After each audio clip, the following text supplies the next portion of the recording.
Hello, I'm Matthew Weinstock, Managing Editor of Modern Healthcare. Thank you so much for tuning into the latest episode of The Checkup. Taking over a health system's flagship hospital isn't easy under any circumstances, let alone in the middle of a national pandemic. But that's just what Peter Powers did when he became CEO of Memorial Regional Hospital, a 797-bed facility in Hollywood, Florida. It's part of the Memorial Healthcare system. Peter's joining me today to talk about the unique challenge of taking on a CEO role during a national crisis. Peter, thanks so much for joining us from Florida. My pleasure. Thank you for having me.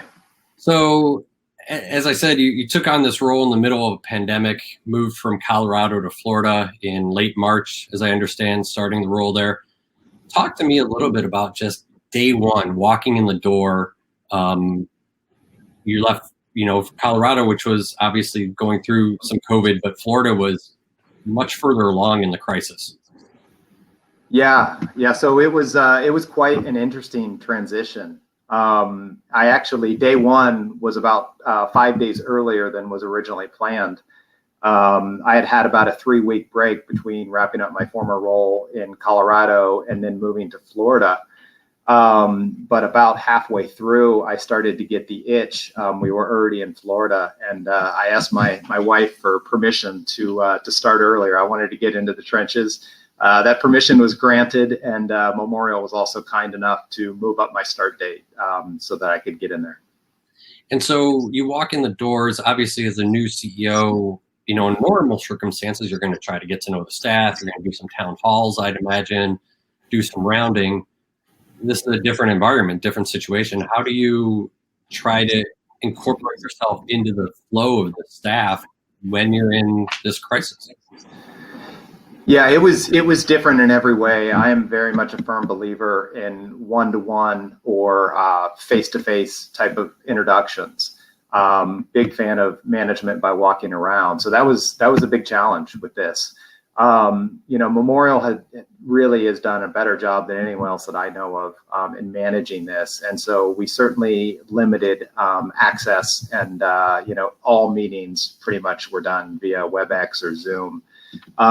However, I did do quite a bit of rounding with some of the senior team leaders. I would typically pair up with our chief nursing officer or chief operating officer and go out and hit all the units. And we actually paid special attention to the COVID units. Of course, we took proper precautions. We were masked, but at the same time, that visibility is absolutely key. In normal circumstances, when you have that typical 60 to 90 day transition, visibility, forming relationships is incredibly important. And so even though these were different circumstances, that visibility really wasn't that much different in terms of getting out to the front lines and letting them see that we're there with them.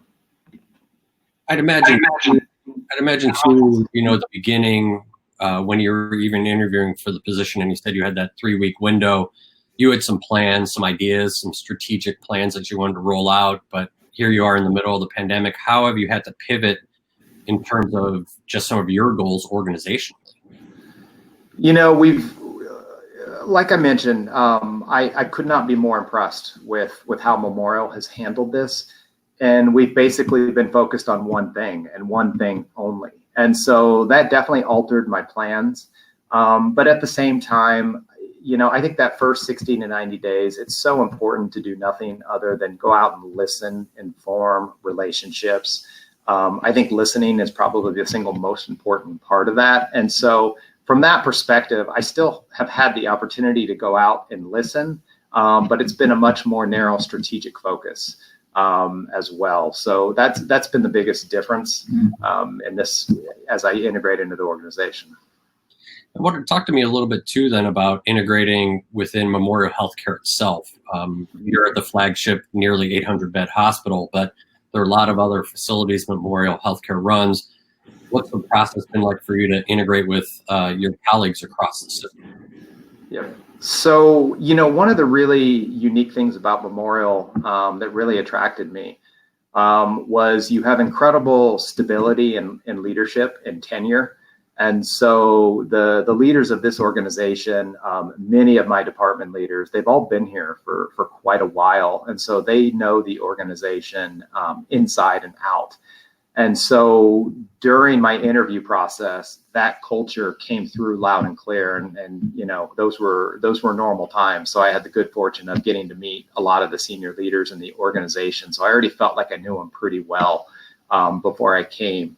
But still, I've made it a point whenever possible to get out and spend some time with not only our corporate leadership, but also my fellow CEOs at our other facilities. And so by and large, I've been able to get out and visit the other facilities, see those places in person, because Memorial is a very, very relationship-oriented organization.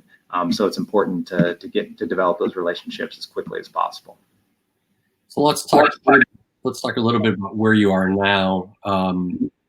Florida has started to open up a little bit. Memorial Healthcare has started to resume some procedures. Yep. Your hospital has a transplant center, the stroke center, some other, high intensive, high acuity operations. Where are you now in terms of bringing services back? I believe you were the first part of Memorial Healthcare to bring back elective surgeries and have sort of the check-in areas outside of the hospital. We did, and that was quite a unique experience in and of itself. We did our pre-admission center and a conference center we have on campus. And so basically we tasked our leaders to come up with plans of how we would do that versus using the typical pre-admission centers in the hospital. And that has worked incredibly well. Our leaders, again, know this organization inside and out. And so they're really the ones that come up with the solutions to the challenges that we face. And, the interesting thing about this pre-admission center is it's kind of like one of those exercises where if you sat down and reimagined healthcare from scratch, this is exactly what you would come up with, because it has everything in one spot. The patient comes, they basically go through, they get everything done in one location, everything is checked off, and that process has gone incredibly well. And so, it is certainly something that we would love to incorporate into future healthcare design going forward, because it is very much patient friendly. So do you think that is something you could build into future operations? We'd love to, absolutely. This is a little bit older facility, so we have some infrastructure improvements that we're looking at. Like every other hospital, parking is a challenge. It's very busy. It's at capacity, but that's been a real bright spot for us through this process. And I think that has helped us come back relatively quickly. Now, we've been very, very cautious. We've also brought in our physician leaders to help that process, and that's been a big part of it as well.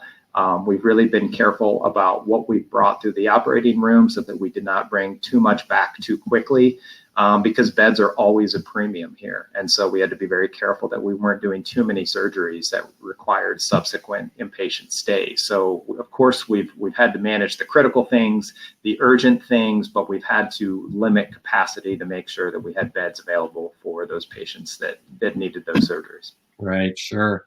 I also understand your hospital got about $26 million from the CARES Act relief fund. How has that helped? Where have you been spending that money? How has it been utilized?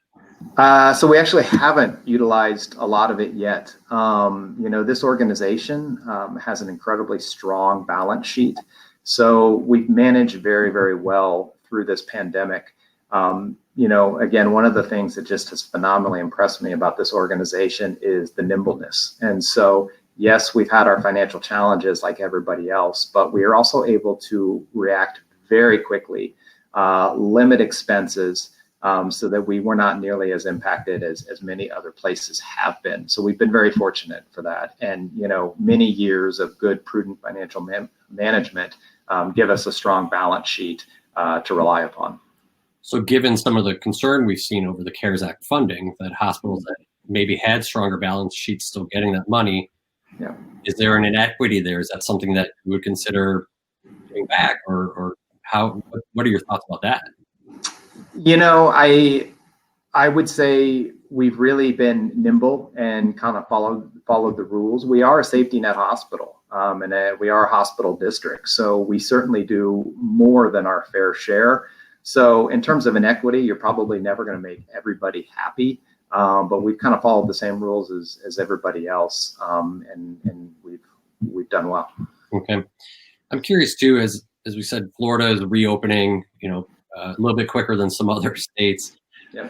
How are you managing your staff, not just internally, right? Testing, I'm sure, as they come in, but externally, and making sure that they're following protocols when they're away from the hospital. We are hearing from nurses and others that when they're away from the hospital, maybe they're not wearing a mask, or maybe they are going to large gatherings. Are there anything that you're doing on that front? We've made great use of the visual cues, spots in the elevator where people can stand. We've done a really good job of making sure that people aren't lined up on top of each other. The communication in this organization has been very strong. And so even though we've had a lot of people that have been working off site, we've continued to communicate very, very closely with them as we've ramped back up. Another key part of this transition is we have rounded constantly on our staff on the front lines. And we've asked them, do you have adequate PPE? Do you have what we need? Universally, that answer has been yes. And that was a big reason that I think our people have felt safe, secure, and we've had very, very, very low number of infected people. We are voluntarily testing staff, and we've had less than 1% of our staff turn up positive. So I think, again, we've done an incredible job of keeping our people safe. Great. And lastly, Peter, what are your concerns about a second wave, a potential second wave, as we continue to reopen and we move towards the fall, and expectations are we will see some more cases? Yeah, we're certainly very concerned, and we're remaining very vigilant. That's why I would say we're in phase 2 of our reopening. So we've brought back limited capacity in phase 1. We've added a little bit more capacity in phase 2, but we're nowhere near where we could be because we've been very vigilant to make sure that we're prepared for that phase 2.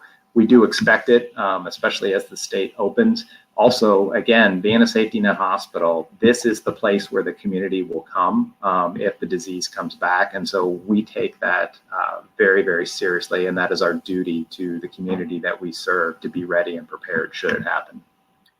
Well, great, Peter. We appreciate you taking some time out of your busy schedule today to talk to us. We'd love to stay in touch as things unfold, both for your role as CEO and Thank you. My pleasure. Thanks for being with us. And now I'd like to bring in our newest reporter, the newest member of the Modern Healthcare team, Ginger Christ. She is our post-acute care and nurse and physician staffing reporter. She joined us about a week and a half ago. She is in the great city of Cleveland. Ginger, thanks so much for being with us today, and welcome to the team. Thank you. So, as I said, you're our post-acute care reporter, also taking on some physician and nurse and nurse staffing coverage. A new beat for us. Tell the audience a little bit about what you're hoping to achieve in that beat. What kind of stories are you hoping to tell? Sure. Yeah. So, as Matt said, I just joined the staff a week and a half ago. So I'm still learning, and I hope that all of you will learn along with me and help educate me in this space. I think it's really interesting time for modern healthcare, especially now, to add this post-acute care beat. Looks like we had a little bit of a technical glitch with the Wi-Fi or connection. Ginger, are you back with us?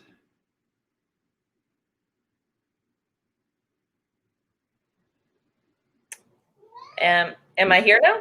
You are. Okay. Sorry about that. All right. We're learning as we go along here. Apparently, everyone is trying to do a webinar right now. That's right. So all I was saying was I think it's a unique time to take on a beat like this, and for modern healthcare to expand and cover, put this focus on post-acute care, especially with the COVID-19 and the pandemic here. We're seeing how long-term care facilities are particularly affected by this. And I think it's going to be really interesting to write about, how they're pivoting and handling these kinds of things. Post-acute care facilities are dealing with patients with higher acuity than they're used to before. Staff's having to do new things, use their skills in new ways. So I'm really interested to see what that looks like, and to talk to people on the ground about how that's playing out and how they're making that work. And then in terms of staffing, I mean, the same kind of issues are happening, as we heard from Peter too, just, hospitals trying to figure out new ways of doing things. And so I'm interested to see like how that plays out throughout the organization, and, what that means for the people on the ground doing the work, and also, in terms of, what that looks like as it kind of filters down to the community. So I think there's a lot of room to cover this. And I'm really excited to hear from people, CEOs and workers and anyone else in the health space, just about, how things are working and what you think I could do to cover this well. Well, great, Ginger. And I should tell our audience, you're no stranger to the healthcare beat, having covered healthcare in Cleveland for the Cleveland Plain Dealer, covering the Cleveland Clinic, university hospitals, the Metro health system, the public health system there. So it's not like you're coming into this cold. Right. Yeah. I was lucky enough to work for the Plain Dealer in Cleveland for the past few years. And so I'm excited to, build on the knowledge I gained there in covering some of those major systems, and translate that to my work here at Modern Healthcare. So I'm excited to get started and try to do some good stories. Well, great. We're looking forward to it. So thanks for being with us today, Ginger, and have a good day. Thank you. And thank you all for joining us on this latest edition of The Checkup. Be sure to tune in on June 15th when we'll be talking to the CEO of RWJ Barnabas about sort of recalibrating your strategic plan as the crisis continues to unfold and we move into the next phases. I'm Matthew Weinstock for Modern Healthcare. Thanks for being with us, and stay safe.